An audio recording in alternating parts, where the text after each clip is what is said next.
Bismillahirrahmanirrahim. Assalamualaikum warahmatullahi wabarakatuh. Di ini kita sampai di pertemuan terakhir di mata kuliah kimia komputasi. Ya. Untuk pertemuan terakhir ini kita akan membahas tentang prediksi toksisitas. Ya. Oke. Dalam upaya menemukan obat baru hingga suatu obat itu beredar di pasaran, penilaian tentang toksisitas atau dalam hal ini dia masuk ke dalam kelompok safety assessment ya. Jadi itu ada sebenarnya merupakan bagian dari tahap pengembangan obat. Ingat ya dulu satu obat itu dari ditemukan hingga dia beredar di pasaran itu melalui tahapan yang cukup panjang, mulai dari penemuan, desain, kemudian pengembangan obat. Nah, sebenarnya safety assessment atau assessment terhadap keamanan suatu calon obat itu dilakukannya pada tahap tahap pengembangan obat ya, melalui uji praklinis dan klinis ya.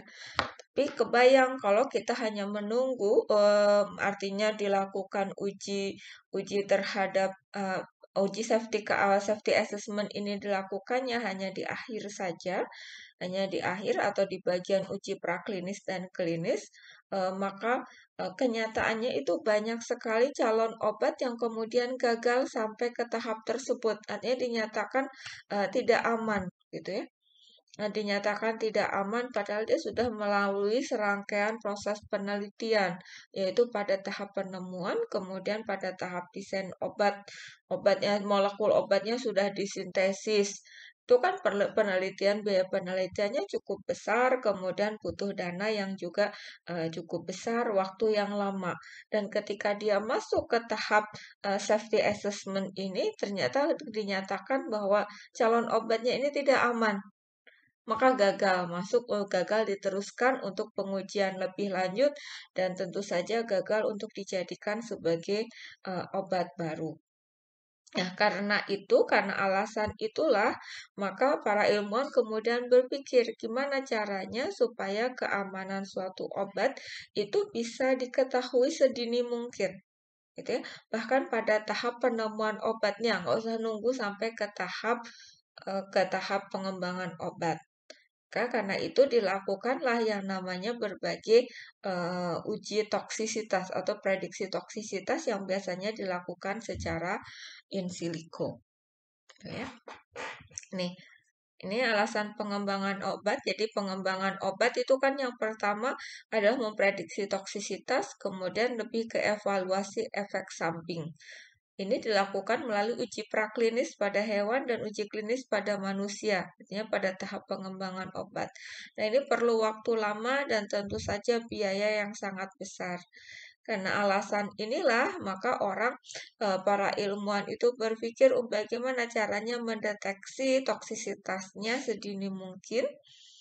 Sedini mungkin harapannya ketika sudah masuk ke tahap pengembangan obat itu akan lolos gitu ya, akan lebih banyak peluangnya untuk lolos.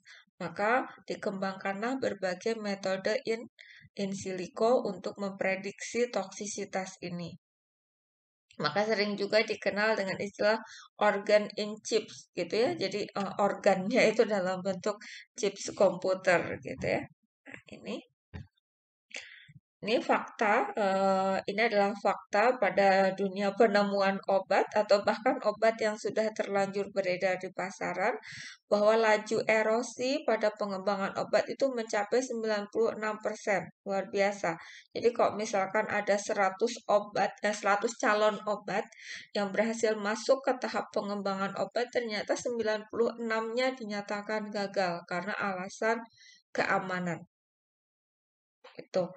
Kemudian ternyata alasan dari penarikan obat yang sudah beredar di pasaran itu 30%-nya juga dinyatakan oleh karena alasan toksisitas atau alasan keamanan. Nah, maka ini sangat penting sekali kita bisa mendeteksi atau memprediksi potensi toksisitas dari suatu calon obat yang akan kita kembangkan sedini mungkin. Sehingga harapannya saat nanti masuk ke tahap pengembangan obat tidak lagi gagal. Tuh pendahuluannya. Meskipun sebenarnya tadi ya kita mulai mengembangkan apa namanya prediksi toksisitas secara in silico. Sebenarnya prediksi in silico ini juga masih relatif costly dan time consuming, jadi perlu perlu biaya dan perlu apa namanya perlu waktu gitu ya. Tapi jika dibandingkan dengan pendekatan eksperimental, metode komputasional atau in silico itu memberikan keuntungan yang lebih besar. Gitu ya. Keuntungannya apa? Green, ramah lingkungan maksudnya ya. Green, ramah lingkungan, kemudian cepat, chips relatif lebih murah, akurat, dan terlebih dapat dilakukan sebelum senyawanya disintesis. Jadi ya, ini untuk prediksi in silico kita nggak harus sintesis dulu nih senyawanya, gitu kan. Sementara untuk sintesis aja kan sering gagal ya. Untuk mensintesis suatu senyawa, maksudnya kita mau sintesis senyawa A, nggak taunya jadinya senyawa yang lain. Gitu. Ya, uji coba dalam sintesis itu sangat lumayan. Tuh. Nah, sementara kalau untuk uji komputasi ini kita tidak harus ada senyawa realnya. Kita cukup tahu informasi tentang strukturnya seperti apa, bisa kita prediksi bagaimana toksisitasnya. Oke, ya. Tadi uji toksisitas itu termasuk dalam ranahnya safety assessment. Ya, jadi safety assessment itu meliputi toksisitas, uji toksisitas, dan pemantauan efek samping ya, atau melihat potensi efek sampingnya. Nah, safety assessment itu secara umum bisa diklasifikasikan ke dalam 3 kelompok. Yang pertama ada qualitative classification. Nah, pada tahap ini adalah pada kelompok ini sebenarnya penilaian keamanan itu tidak eksak gitu ya. Nah, di sini obat itu molekul calon obat itu hanya diklasifikasikan berdasarkan ini toksik atau tidak toksik gitu ya. Untuk kelompoknya jadi masih umum ini toksik tidak toksik. Kemudian nanti mungkin lebih detail akan diklasifikasikan lagi menjadi ini toksik kuat, ini toksik lemah. Atau mungkin dibagi 3 gitu, toksik kuat, toksik sedang, toksik lemah. Berarti itu pada tahap kualitatif classification ya pada kelompok ini. Jadi klasifikasinya belum eksak, belum begitu akurat gitu ya. Nah, berikutnya pendekatan safety assessment yang kedua itu dengan quantitative regression. Ya, quantitative regression. Model pada quantitative regression itu dikenal dengan istilah QSTR atau Quantitative Structure Toxicity Relationship. Atau kalau bahasa Indonesianya mungkin disebutnya adalah HKST, hubungan kuantitatif struktur toksisitas. Ya, HKST itu prinsipnya seperti HKSA. Hanya kalau HKSA itu digunakan untuk memprediksi aktivitas, kalau HKST digunakan untuk memprediksi toksisitas. Itu bedanya. Ya. Nah, quantitative regression ini biasanya digunakan untuk memprediksi toksisitas satu kelompok analog. Satu kelompok analog atau turunan senyawa tertentu. Gitu ya. Kemudian tapi dengan ya ini keterbatasan dari HKST ini atau quantitative regression ini tadi hanya bisa digunakan pada satu kelompok senyawa yang analog. Tapi kelebihannya model yang dihasilkan itu mampu memberikan prediksi yang eksak. Gitu ya. Misalkan memprediksi LD50-nya. Jadi kita bisa dapat gambaran nilai LD50 calon senyawa yang kita prediksi itu berapa miligram per kilogram bobot badan. Ini kan udah lebih eksak gitu ya, angkanya udah lebih real. Itu pada quantitative regression. Kemudian metode yang kelompok yang ketiga dari Read Across ini digunakan untuk memprediksi toksisitas suatu senyawa, biasanya senyawanya yang sudah lebih jelas gitu ya, satu senyawa tertentu saja biasanya.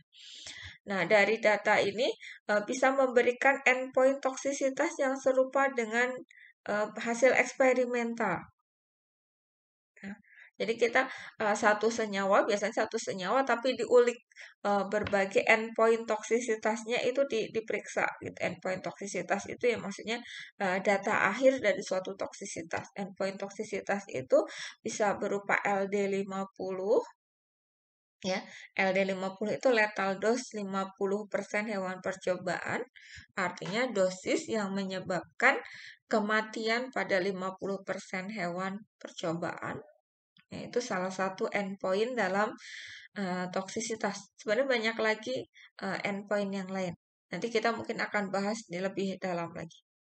Oke, dalam kondisi tertentu, si metode Red Cross ini juga bisa digunakan untuk menggantikan penentuan endpoint secara in vitro atau in vivo. Ya, jadi udah bisa menggantikan metode eksperimentalnya. Nah, saat ini sebenarnya telah banyak dikembangkan model atau aplikasi dalam memprediksi toksisitas ini.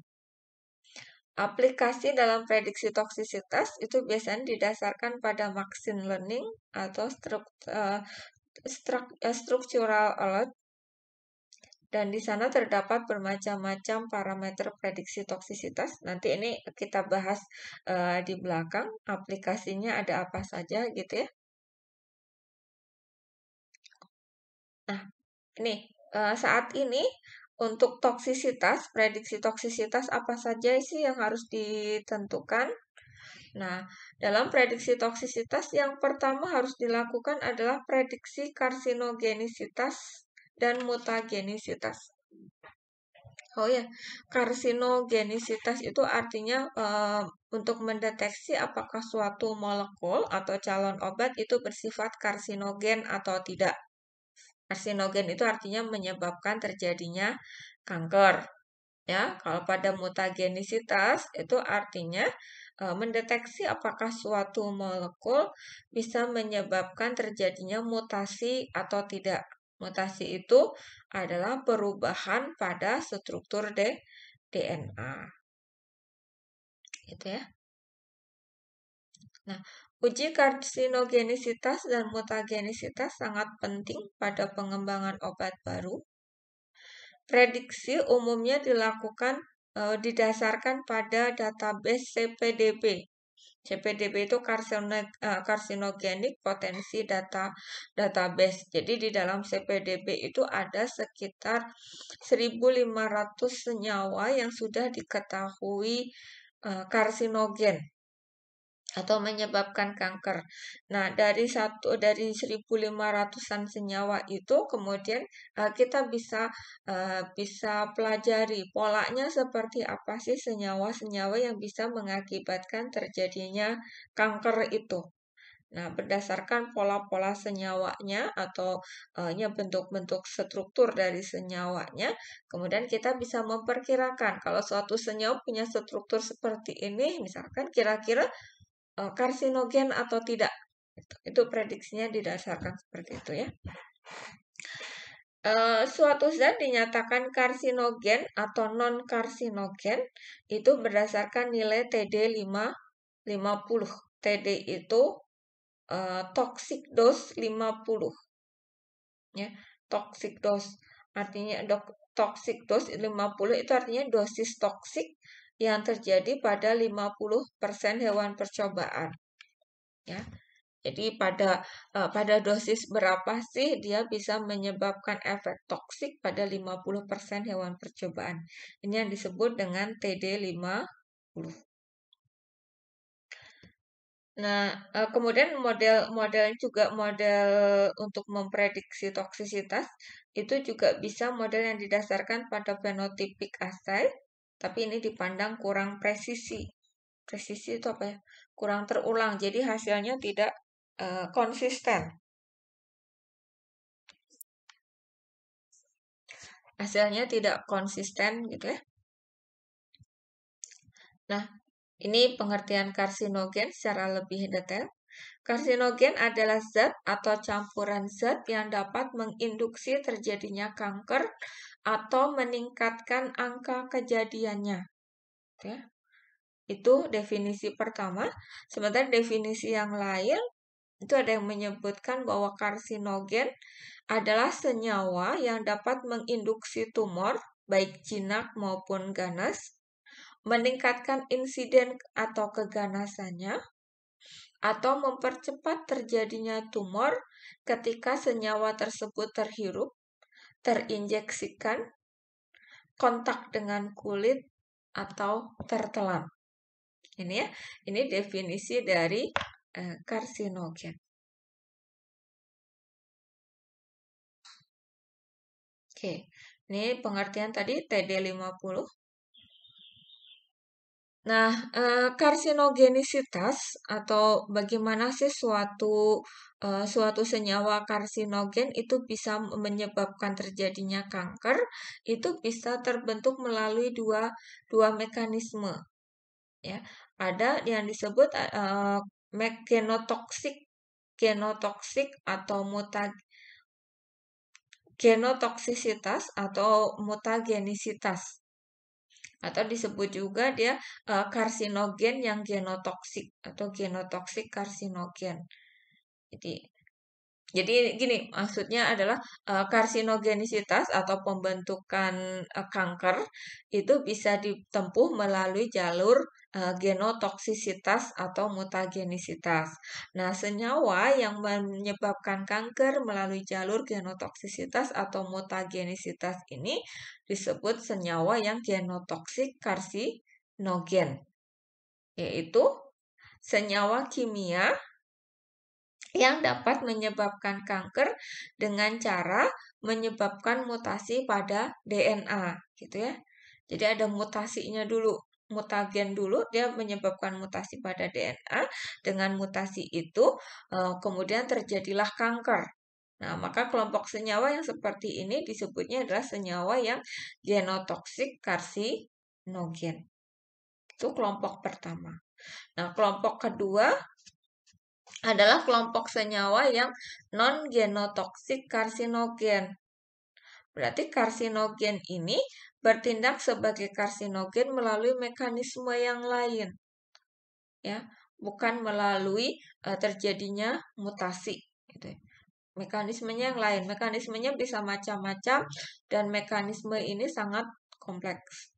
Ya, itu klasifikasi pada karsinogen. Secara umum karsinogen, mungkin mudahnya Anda bisa tuliskan karsinogen itu ada dua kelompok, ada genotoksik karsinogen dan non-genotoksik karsinogen. Itu lebih mudahnya. Ya.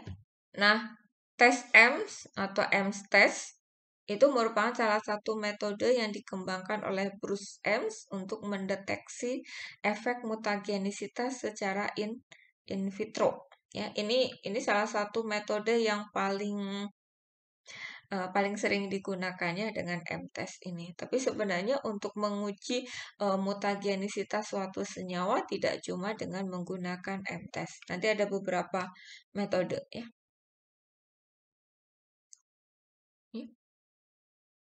Mutagenisitas, genotoxicity are most common used in vitro test system to predict carcinogenicity.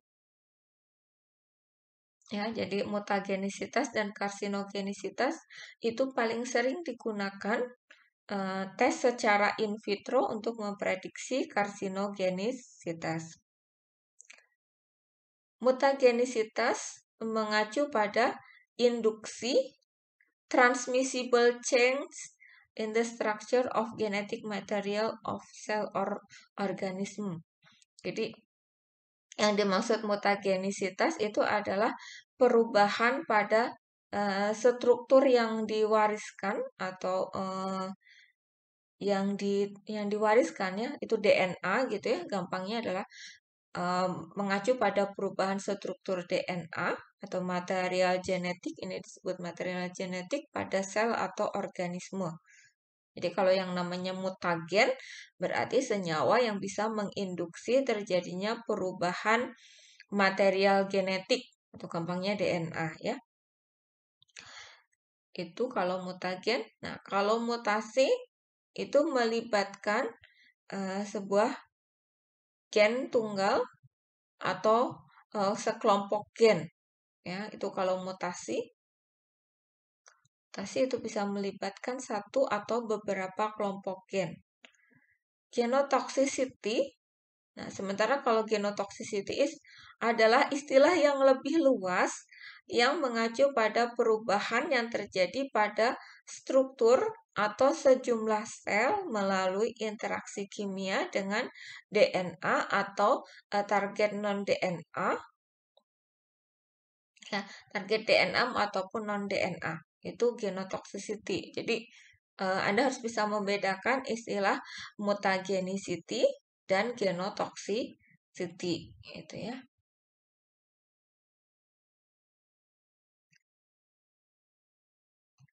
The term genotoxicity is generally used unless a specific assay in being discussion.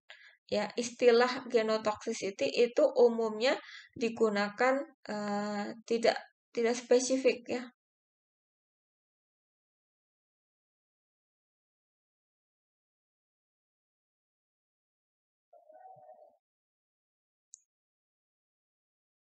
Oke, nah ini ada beberapa metode pengujian mutagenisitas dan genotoksisitas secara in vitro menurut OECD ya, OECD TG. OECD itu tadi ada ya singkatan OECD itu. Nah, di mana ya saya lihat ada tulisan OECD. Oh, ini OECD. OECD itu Economic Cooperation and Development. Itu ya. Ini TG itu test guideline, jadi dia memberikan guideline atau panduan tes untuk berbagai aspek gitu ya. Nah, salah satunya berhubungan ini salah 9-nya gitu ya, berhubungan dengan mutagenisitas dan genotoksisitas itu terdapat pada TG nomor 471, 472, 473, 476, 479, 480, 481, 482, dan 487. TG itu test guideline ya. Ya, ini untuk pengujian mutagenisitas yang paling sering digunakan ini adalah empat yang teratas, yaitu Bacteria Revolve Mutation Test (EMS) atau M-test. Ini yang paling sering digunakan. Kemudian ada yang kedua itu genetik toksikologi, itu dengan menggunakan Escherichia coli reverse assay. Ya, kemudian in vitro mammalian chromosome aberration test. Kemudian ada in vitro mammalian cell gene mutation test. Ya. Nah, kalau Anda ingin detail seperti apa sih pengujiannya dilakukan, Anda bisa search TG471, TG472, TG473, TG476 dan lain sebagainya dan yang lainnya ya. Kan silahkan dipelajari lagi. Itu berbagai metode pengujian mutagenisitas dan genotoksisitas. Nah, parameter toksisitas yang lain yang sangat penting ditentukan dalam penemuan obat baru itu juga ada toksisitas akut. Ya.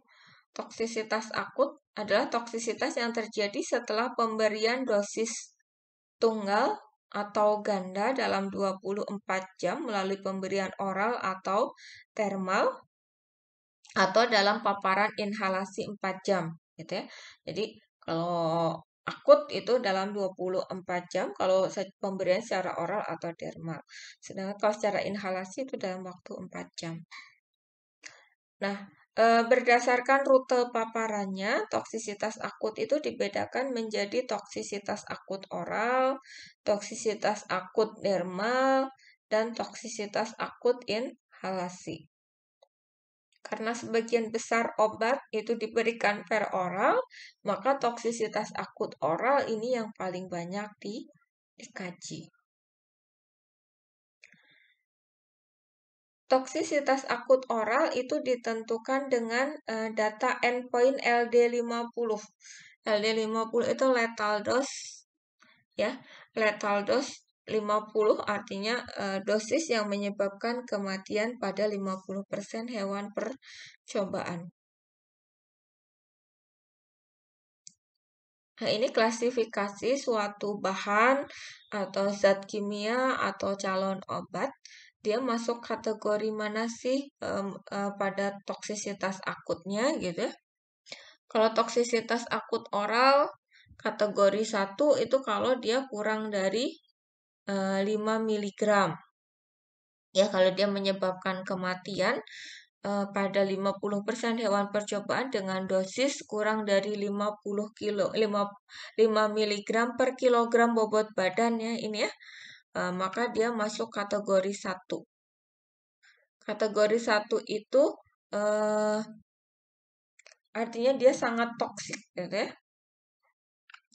Dan ada kategori 2, kategori 3, kategori 4 dan seterusnya ya. Ini kalau yang dermal sekian, kalau yang dalam bentuk gas seperti ini, uap seperti ini ya, dan lain sebagainya. Silahkan dibaca lagi. Kemudian parameter toksisitas yang ketiga itu ada kardiotoksisitas. Kardiotoksisitas adalah kondisi di mana otot jantung mengalami kerusakan.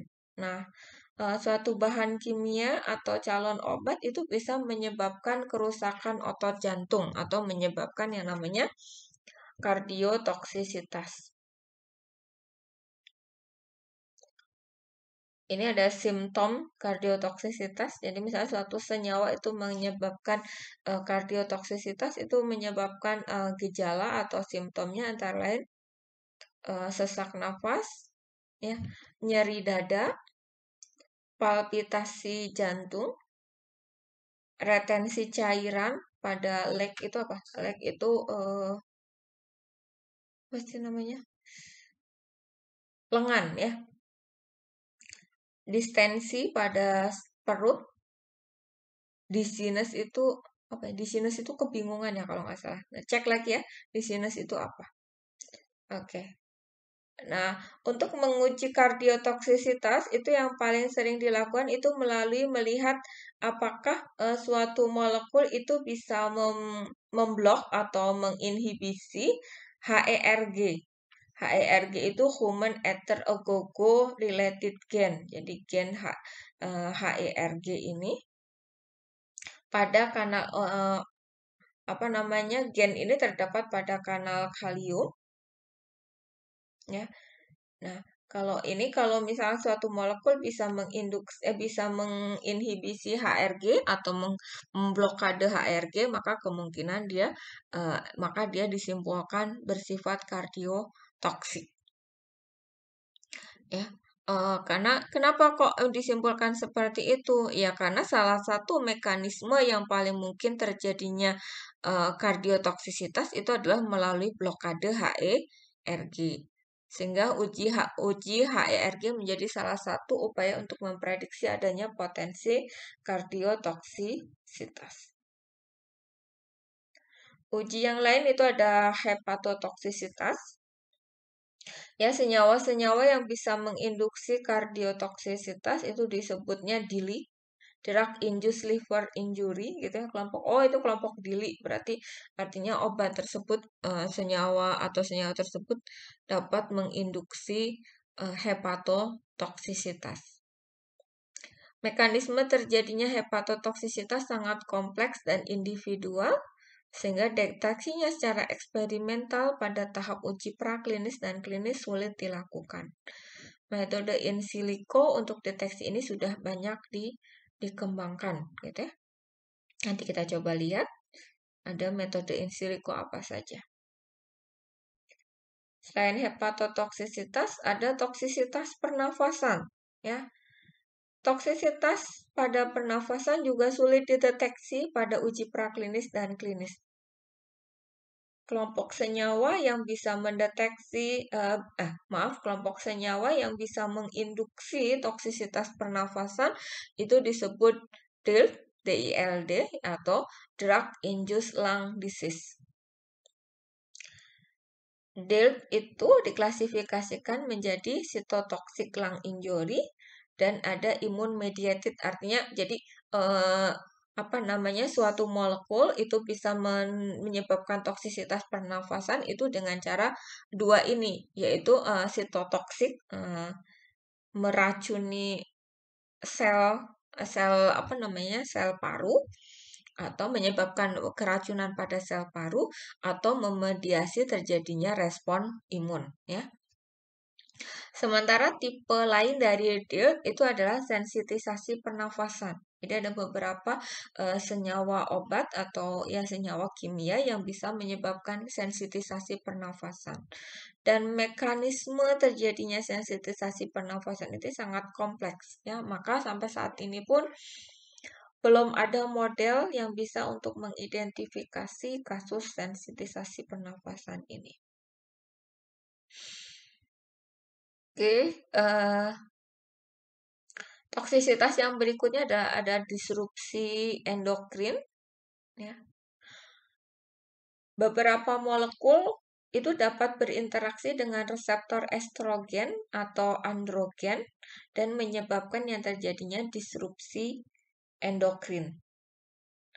Kelompok senyawa yang dapat menginduksi terjadinya disrupsi endokrin ini disebut EDCS atau endocrine disrupting chemicals. Ya. Interaksi ini dapat menyebabkan terjadinya atau terganggunya fungsi normal dari hormon-hormon steroid. Yang lebih lanjut dapat menyebabkan proliferasi jaringan atau organ, penyakit-penyakit reproduksi, penyakit-penyakit metabolik, atau bahkan dapat menyebabkan terjadinya kanker. Nah, toksisitas yang berikutnya yang harus diuji adalah iritasi dan korosi. Ya. Iritasi dan korosi itu bisa terjadi pada mata atau kulit, gitu ya. Nah, maka iritasi dan korosi ini harus diuji terutama pada bahan-bahan kosmetik atau obat-obat yang memang akan digunakan pada kulit atau mata. Ini harus diuji ya, iritasi dan korosinya. Berbagai tipe HKST telah dikembangkan untuk tujuan penilaian iritasi dan korosi ini. Nah, tak kalah penting juga, kalau kita mau menemukan obat baru, kita juga harus uji apakah calon obat kita itu toksik terhadap lingkungan atau tidak. Ya. Toksisitas ekosistem atau ekotoxicity ini juga harus diprediksi, ya. Karena molekul-molekul tertentu itu dapat menyebabkan terjadinya kerusakan pada ekosistem atau mencemari lingkungan, ya. Jangan sampai menghasilkan calon obat yang seperti ini, yang mencemari lingkungan atau menyebabkan kerusakan ekosistem. Nah, ini ada beberapa metode in silico dalam safety assessment. Tadi saya jelaskan ya, biasanya berbasis jadi metode in silico yang dikembangkan itu biasanya berbasis machine learning, ya, machine learning atau structural alert. Ini gambaran awalnya. Jadi sebenarnya dalam studi prediksi secara in silico kita itu memanfaatkan big data atau data yang ada, data molekul atau obat-obat yang sudah dinyatakan toksik. Ini ada beberapa website gitu ya, menjadi database untuk keamanan atau bagaimana sih profil keamanan suatu senyawa. Ada Chamber, ada Toxcase, ada DrugBank, ada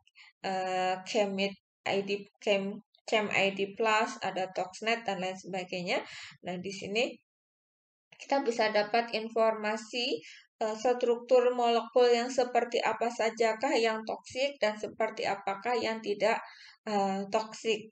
Nah, dari data tersebut kemudian dikembangkan suatu algoritma untuk mendeteksi atau memprediksi toksisitas ya melalui berbagai bahasa pemrograman ya dikembangkanlah suatu metode-metode in silico ya. Nah, ini misalkan di gambar B, ini di gambar B adalah ini rangkaian bagaimana sih menyusun algoritma untuk memprediksi toksisitas tersebut. Kemudian ini misalkan yang C ini adalah gambaran bagaimana HKST atau hubungan kuantitatif struktur aktivitas itu dibentuk gitu ya untuk memprediksi toksisitas dari suatu senyawa. Nah, ini adalah beberapa aplikasi atau beberapa website yang kita bisa akses untuk mengetahui untuk melakukan prediksi toksisitas. Ini ada database-nya, database name, ya. Database yang berhubungan dengan toksisitas. Tapi biasanya mereka juga menyediakan semacam ada yang menyediakan aplikasinya untuk memprediksi senyawa barunya, gitu ya.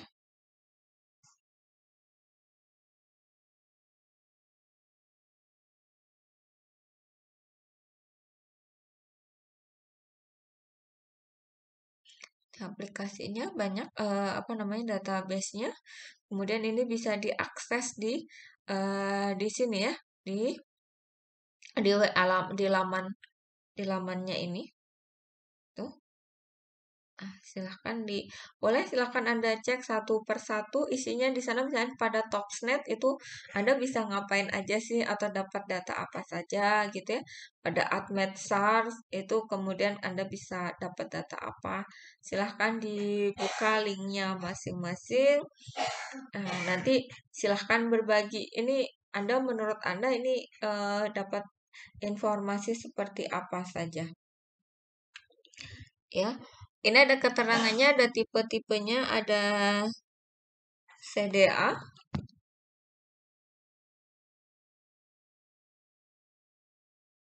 ya. CTA itu berarti ini menyiapkan data. Tipe CTA itu adalah Compound Toxicity Association. Jadi hal-hal yang berhubungan dengan toksisitas suatu senyawa. Jadi Anda bisa ekotox, super toxic, DSS tox, actors gitu ya. Nah, ini di sini Anda akan mendapatkan data-data yang berhubungan dengan dengan toksisitas suatu senyawa.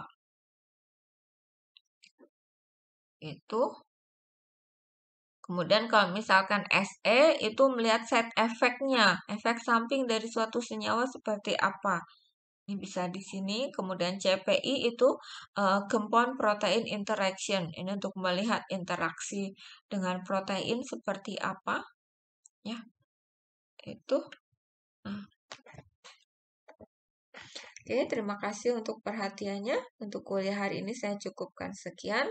Semoga bermanfaat. Assalamualaikum warahmatullahi wabarakatuh.